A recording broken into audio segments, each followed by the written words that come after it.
discussions and build on the legacy we have just revisited, it is my honor to invite to the stage the President of the Republic of Slovenia, Ms. Natasha Musar.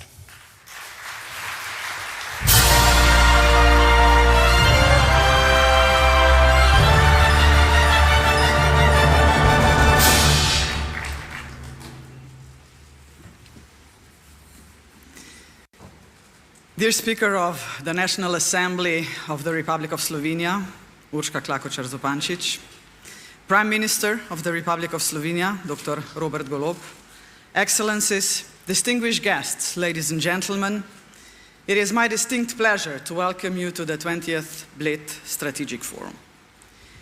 2 years ago, I had the privilege of watching a retrospective of past forum editions. Apparently, some members of the organizing team secretly shed tears of pride, and I would say rightly so.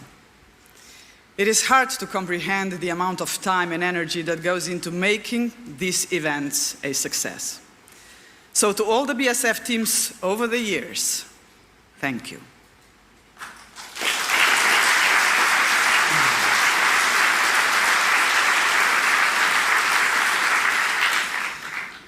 Much has changed in the last 2 decades. The glory days are over for our continent.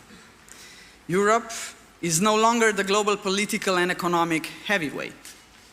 Nevertheless, countries across the world, big and small, want Europe as a reliable partner.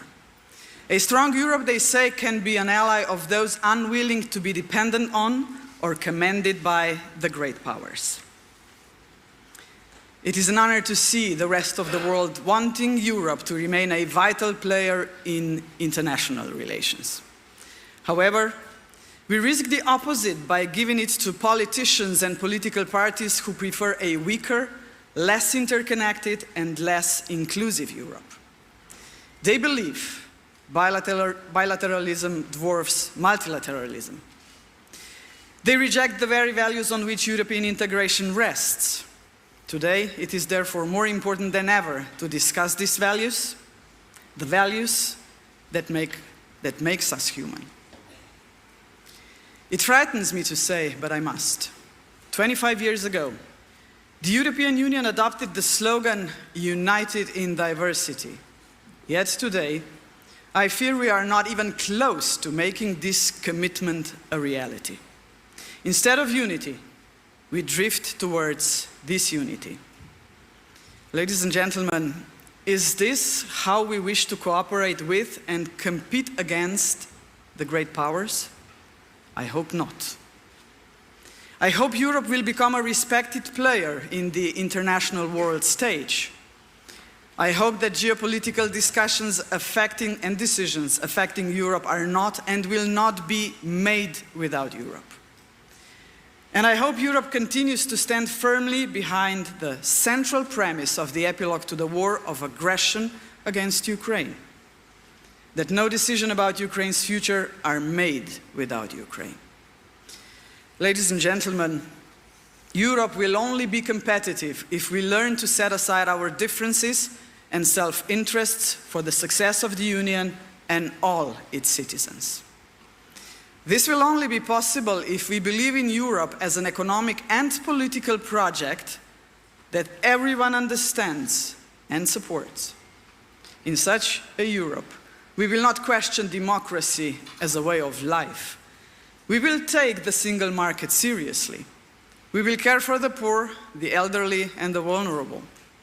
And we will know how to fight for our interests as Europeans. Then there is diversity. There can be no respect for a diversity without basic human rights. That, however, is not the case. 70 years after the integration began, and 35 years since the Cold War ended, skepticism about human rights is spreading.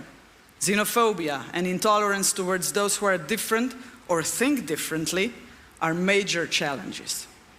So are the denial of women's rights, marginalization of minorities, scapegoating of migrants, and alarmingly, support of genocidal and apartheid policies. Excellencies, esteemed guests, only 80 years have passed since the end of the Second World War. Only 80 years. And we already seem to have forgotten how vital human rights and dignity are for civilization and social progress.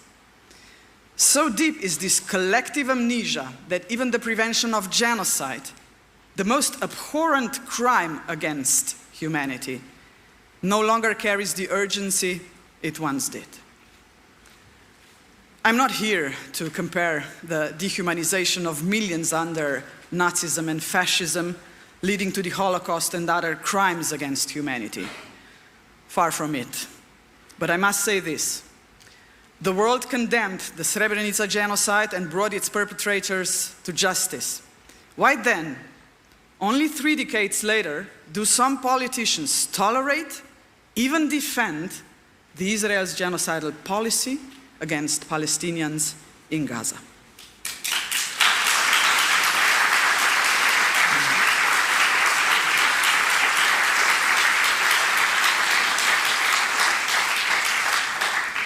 The international community resoundingly condemned Hamas's terrorist attack in October 2023.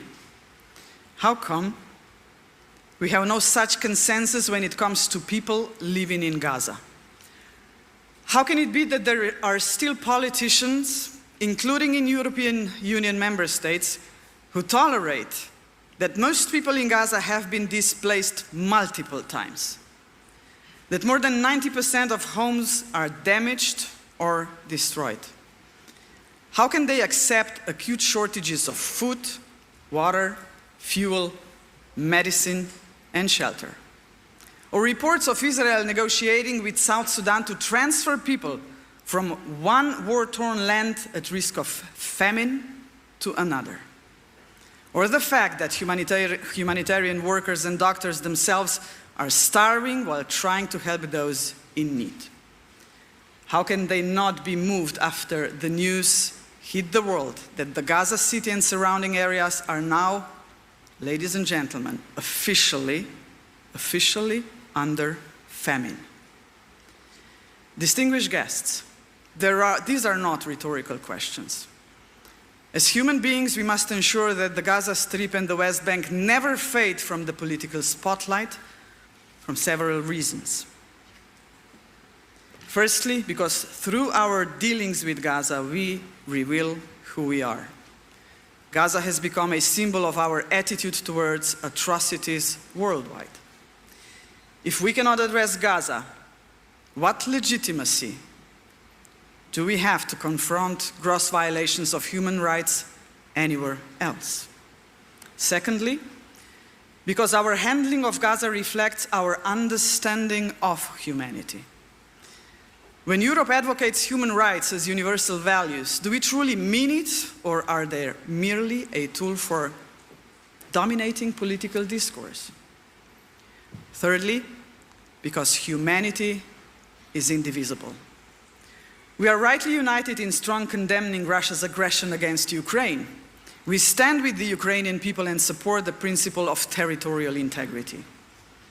We cannot allow a country to seize another country's territory just because it can. We cannot allow people to be killed merely for defending their country against an aggressor. In Ukraine, we defend international law and humanity. Values and norms are values and norms, everywhere, for everyone, also in Gaza.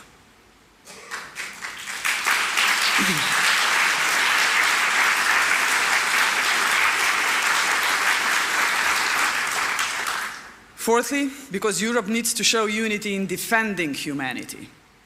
The EU's ultimate response to Israel's actions in Gaza will show the world how our leaders see Europe's future, whether democracy, unity, diversity and trust in international law remain at the center of the European integration.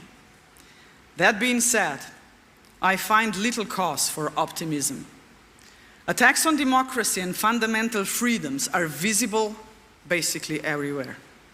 Many of us grew up with leaders criticizing autocracies during the Cold War. Several of those regimes endure, and their practices are spreading, regrettably, even in Europe. Freedom of thought, academic freedom, and investigative journalism once shaped democratic discourse. Not anymore, and this is wrong. This is historically wrong.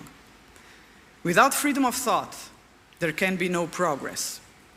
Attempts to restrict free speech are always met with resistance. Those who suppress freedom of thought and critical thinking always end up on the scrap heap of history. With this in mind, I would like to express my support for the initiative to award the Nobel Peace Prize to Francesca Albanese, the UN Special Rapporteur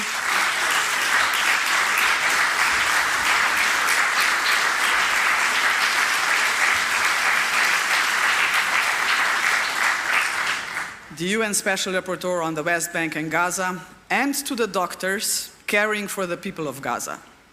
They deserve recognition.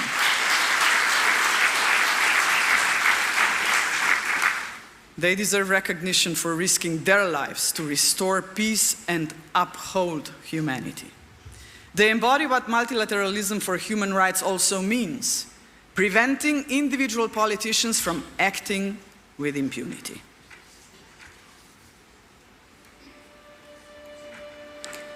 Dear friends, we cannot stand by and watch history unfold without us. We must not let cold pragmatism drain the soul from Europe. Now is the time to speak truth. Bold, unwavering truth to power. To bring the united in diversity back to the very heart of the European dream in an enlarged European Union. Human rights and human dignity flourish in a world that is stable and just. But it's in times of crisis and uncertainty that the true test begins. The test of our courage, our conviction, our willingness to stand firm and defend our values. Now is the time to raise our voices, not in whispers of compromise, but in a thunder of determination. Let us reject those who bend their values to the winds of profit and personal gain.